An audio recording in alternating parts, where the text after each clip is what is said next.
લાજપોર જેલમાં કેદીનું મોત થયું હતું। યુવાનના મોતને પગલે પરિવારજનોએ પોલીસ પર ગંભીર આક્ષેપ લગાવ્યા હતા અને ફોરેન્સિક પીએમની માંગ કરી હતી। સાથે જ જ્યાં સુધી ન્યાય ન મળે ત્યાં સુધી મૃતદેહ ન સ્વીકારવાનું નક્કી કરીને સિવિલ હોસ્પિટલમાં પોતાની માંગ બુલંદ કરી રહ્યા છે।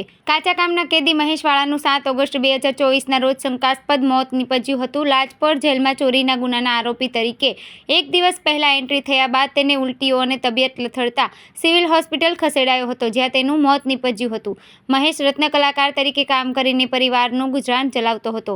પરિવારજનોએ કહ્યું કે તેને એવી કોઈ તકલીફ નહોતી, તેની હત્યા કરવામાં આવી છે, જેથી જવાબદાર અધિકારીઓ કર્મચારીઓ સામે એટ્રોસિટીનો ગુનો દાખલ કરી કાયદેસરની કાર્યવાહીની ખાતરી આપવામાં આવશે। ત્યારબાદ જ અમે મૃતદેહ સ્વીકારીશું। ન્યાય નહીં મળે ત્યાં સુધી અમારી લડત યથાવત રહેશે। હિતેશ સોલંકી। બનાવ બનવામાં પ્રાથમિક માહિતી અમારા પાસે જે આવી હતી એ પ્રમાણે અમે અમારા વિસ્તારમાંથી આવ્યા છીએ અને અમે આજે જેલે લાજપોર જ્યારે સીસીટીવી કેમેરા ચેક કરવા માટે ગયેલા ત્યારે સીસીટીવી ચેક કરતાં ભરતવાળા જે ભરૂચ પોલીસ સ્ટેશનથી અહીંયા મૂકવામાં આવેલ ત્યારે જે જેલ એન્ટ્રી કરે છે સુરક્ષિત અને એવું લાગે છે કે એ સ્વચ્છ છે।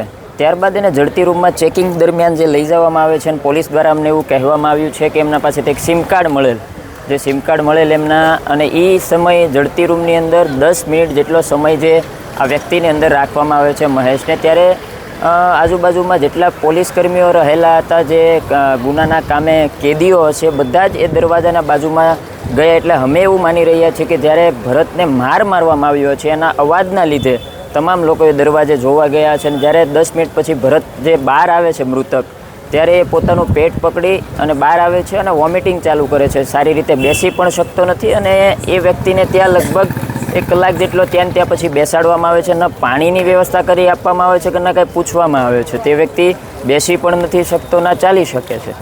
આવી હાલત અમે સીસીટીવી કેમેરામાં જોઈ છે। ત્યાર પછી એને આ પૂરી રાત એ તડપીને કાઢે છે, એ પણ અમે સીસીટીવી જોયા છે। આફ્ટર જે રૂમ કહેવાય એમાં રાખીને બીજા દિવસે સવારમાં એ ચાલીને રસ્તા પર પડી જાય છે અને ત્યાં એ પડી જાય છે, બેસી જાય છે, ત્યારે એક કેદી સાયકલ લઈને નીકળે છે, એને જોવે છે અને ત્યારબાદ એ સાયકલ સાઈડમાં મૂકી એને સ્ટ્રેચર લઈ અને એને હોસ્પિટલ લઈ જાય છે। જે હોસ્પિટલની અંદર 2 કલાક જેવી સારવાર ચાલે છે અને ત્યારે એ જે રિટર્ન આવે છે સારવાર દરમિયાન, ત્યારે એ મૃત હોય એવી હાલત અમે સીસીટીવી કેમેરામાં જોઈ છે।